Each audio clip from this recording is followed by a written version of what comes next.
ओम सच्चिदानंद रूपाय विश्वोत्पत्त्यादि Hathaway तापत्रय विनाशाय श्रीकृष्णाय वयं नमः। श्रीकृष्णाय वयं नमः। अखंडानंदबोधाय शिष्य संतापहारिणे सच्चिदानंद रूपाय तस्मै श्री गुरवे नमः। तस्मै श्री गुरवे नमः। पूर्व प्रसंग में आप श्रवण कर रहे थे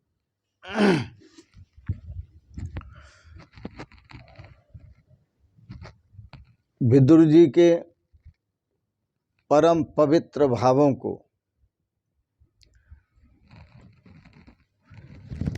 विदुर जी तीर्थ यात्रा करते हुए वृंदावन में पधारे।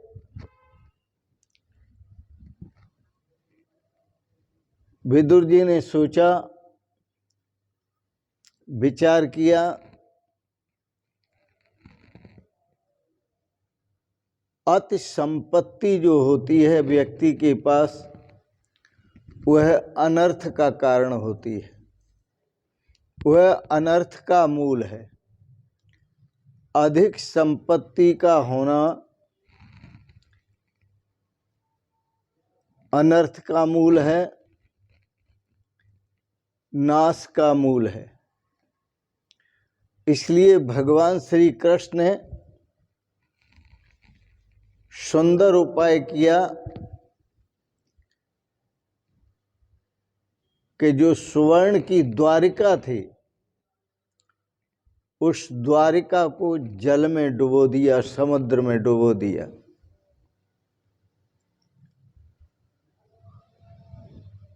द्वारिका में द्वारिकाधीश भगवान की मूर्ति बहुत सुंदर है, मनोहर है, देखते ही बनता है। उस मूर्ति का जो स्वरूप है वो अद्भुत स्वरूप है।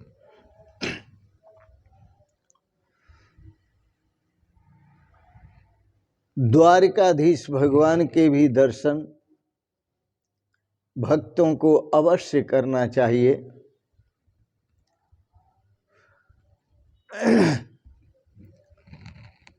काशी का भी अपना महात्म्य है और काशी में जो मुख्य देव हैं वो भैरवनाथ भगवान शिव हैं। काशी के लिए संदेश मिलता है, मरणम मंगलम अत्र सफलम जीवनम अत्र। काशी मुक्ति हेतु उपदेशु। काशी में जो मरते हैं वह मुक्त होते हैं। काशी में शरीर का त्याग करना जीवन की सफलता है।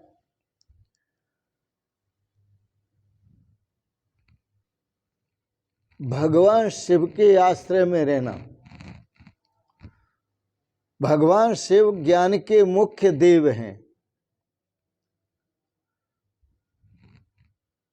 काशी में जो रहते हैं उन्हें ज्ञान की सिद्धि शीघ्र ही होती है। ज्ञान शीघ्र सिद्ध होता है, प्राप्त होता है, पर उस ज्ञान को प्राप्त करने के बाद सदा टिकाए रखना, अपने जीवन में स्थिर रखना, ये बड़ा मुश्किल है। ज्ञान को जीवन में स्थित रखने की आवश्यकता है। इसलिए काशी में वास करने की भी आवश्यकता है। ज्ञान स्थिर तब रह सकता है जब हम शमशान को याद करें। शमशान में जलती हुई चिताओं को याद करें और ये विचार करें कि आज संसार से जो व्यक्ति गया है या जा रहा है वह कुछ भी लेकर नहीं जा रहा, खाली हाथ आया था और खाली हाथ ही जा रहा है। शमशान भी ज्ञान भूमि है। भगवान शिव को शमशान बहुत पसंद है, इसलिए भगवान शिव शमशान वासी कहे जाते हैं। शमशानेश्वर क्रीड़ा, शमशान में क्रीड़ा करने वाले कहे जाते हैं। शमशान का दर्शन करने से वैराग्य उत्पन्न होता है। कल्पना करो कि तुम काशी में रहते हो और कल्पना करो कि तुम काशी में रहकर बड़े प्रेम से गंगा स्नान करते हो। यदि आप कल्पना से, मन के संकल्प से काशी में वास करते हैं और काशी में गंगा किनारे बैठकर गंगा स्नान करते हैं, तो मन से भी जो आपने काशी में वास किया और काशी में गंगा स्नान किया मन से, उसका भी आपको पुण्य प्राप्त होता है। रामचरितमानस में लिखा, मानस पुण्य होए न पापा। मन से चीता हुआ पुण्य तो प्राप्त हो जाता है, लेकिन मन में बुरे संकल्प आए तो पाप नहीं लगता है।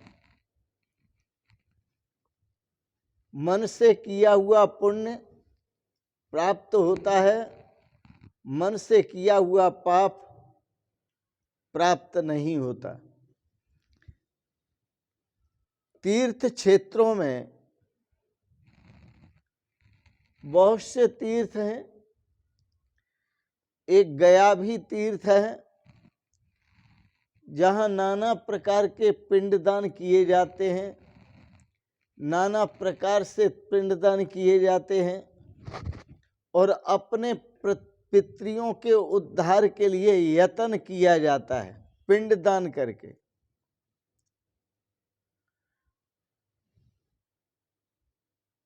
परंतु उन सभी पिंडदानों का जो फल है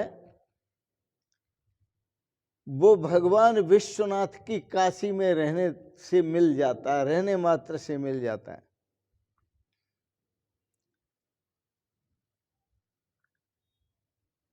ऐसा संकल्प करना चाहिए जब तीर्थ में जाएं और सभी तीर्थों में भ्रमण करते हैं, मंदिरों में जाएं, मंदिरों में भी भ्रमण करते हैं और भगवान के दर्शन करते हैं। कभी कुछ छोड़ कर आओ। जैसे काशी में गए, भगवान विश्वनाथ का दर्शन किया और भगवान विश्वनाथ का दर्शन करके ये संकल्प किया कि आज मैं काम का परित्याग कर रहा हूं। काम का त्याग करो, काम को छोड़ दो। और जब गोकुल में आए, मथुरा में आए, तो मथुरा वृंदावन पहुंचकर आप संकल्प करें कि यह प्रेम भूमि है। ज्ञान भूमि में काम को छोड़ा था, यह भगवान श्री कृष्ण की प्रेम भूमि है। इस प्रेम भूमि में मैं क्रोध का त्याग करता हूं। अब क्रोध नहीं करूंगा, ब्रज में ही क्रोध का त्याग करता हूं। इसी तरह से अयोध्या जाएं, भगवान श्री राम के दर्शन करें और अयोध्या में संकल्प करें, मैं यहां मोह को छोड़ रहा हूं, मोह का परित्याग कर रहा हूं। भगवान श्री राम पिता की आज्ञा पालन करने के लिए अपने भरे पूरे राज्य को छोड़कर वन में चले गए थे। भगवान शिव, भगवान शंकर